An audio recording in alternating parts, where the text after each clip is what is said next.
Magandang good morning sa lahat, to all the people around the world, especially in the Philippines.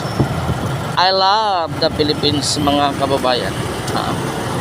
So mga kababayan, magka-comment tayo, mag-react, magbigay tayo ng reaction tungkol dito, mga kababayan.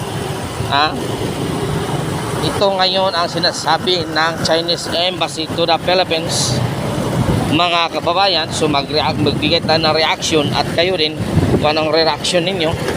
At ito lang hiniling ko sa bilang tulong mo na rin sa akin, mga kababayan.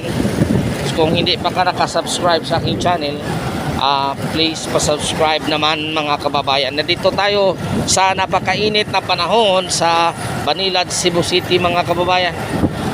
Gagampanan natin ang tungkulin bilang isang empleyado ng company, mga kababayan. Ito ay isa kahit ano na tumatakbo ang ating sinasakyan, pero magbibigay tayo ng reaction tungkol dito sa sinasabi ng Chinese Embassy to the Philippines. Mga kabayan, ang sinasabi ng Chinese Embassy to the Philippines na walang gentleman agreement ang dating Pangulong Duterte ngadto sa China. Ngayon, mga kababayan, anong nangyari na, Mr. Abe? Na ikaw ang sumagot na mayroong secret agreement ang China, ang Pilipinas ngadto sa ang President Duterte ngadto sa China. Kayo ang nagsabi na mayroong kayong ikaw may ano sinasabi mo? May secret agreement pala ang dating Pangulo at ang dating PRD sa China. Ano secret agreement yun? Sinabi ni Abe. Sabi ni Mr. Abe, delikado yun. Malaking pananagutan ang dating presidente. Yun pala, ang current administration pala ang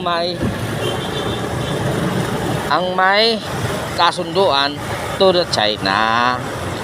Yun pala eh. Alam nyo, mga kababayan, itong administrasyon na iso, atat na atat pa naman ang mga Congress na mag-imbestiga kay dating Pangulong Rodrigo Roa Duterte, mga kababayan. Atat na atat sila. Maraming investigation, marami na mga interview sa kanila. Sabi ng isang congressman, sabi ng isang congressman, kailangan talaga mapanganagot ang Pangulo. Kailangan malaman natin kung ano talaga ang gentleman agreement na pinasok niya. Ngayon, anong masasabi natin, mga kababayan? Sunog na sunog ang presidente dito, mga kababayan. Hindi niya alam na mayroon palang agreement ang pinasok ng kanyang mga tao doon sa China. Sunog na sunog talaga. Bakit hindi nasasabi sa Pangulo niyan?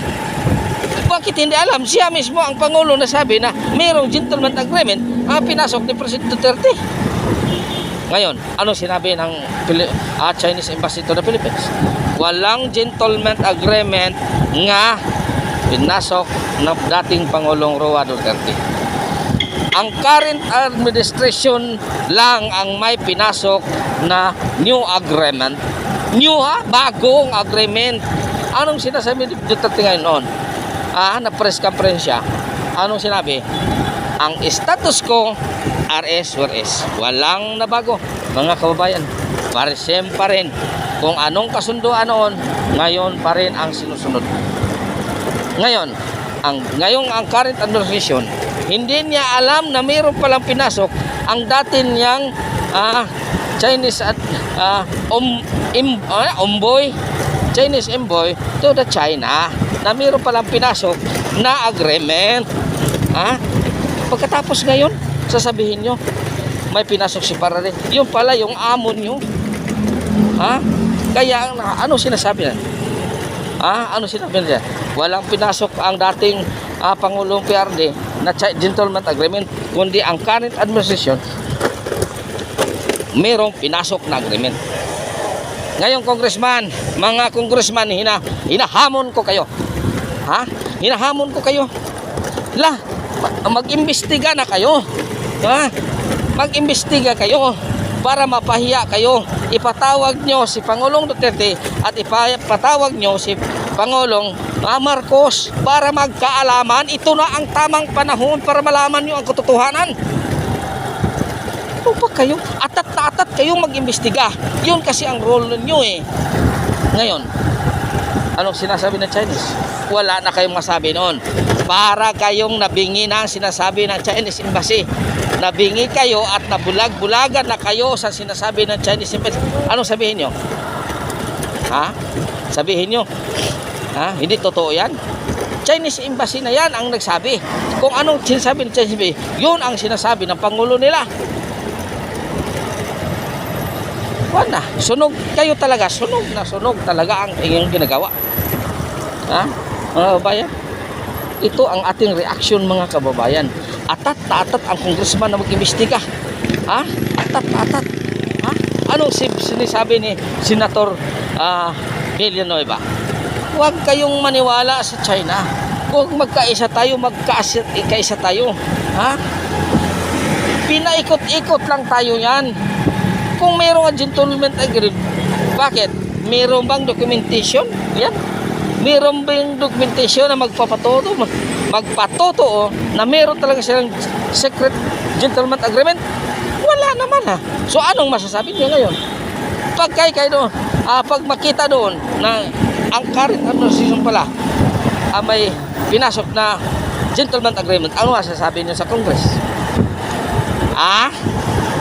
Kahit dito mga kabayan, handa akong mag-reaction mga kababayan, kahit nasa ilalim ko napakainit ng panahon, almost 45 degrees ang init ng panahon ngayon mga kababayan, kaya mag-ingat-ingat tayo.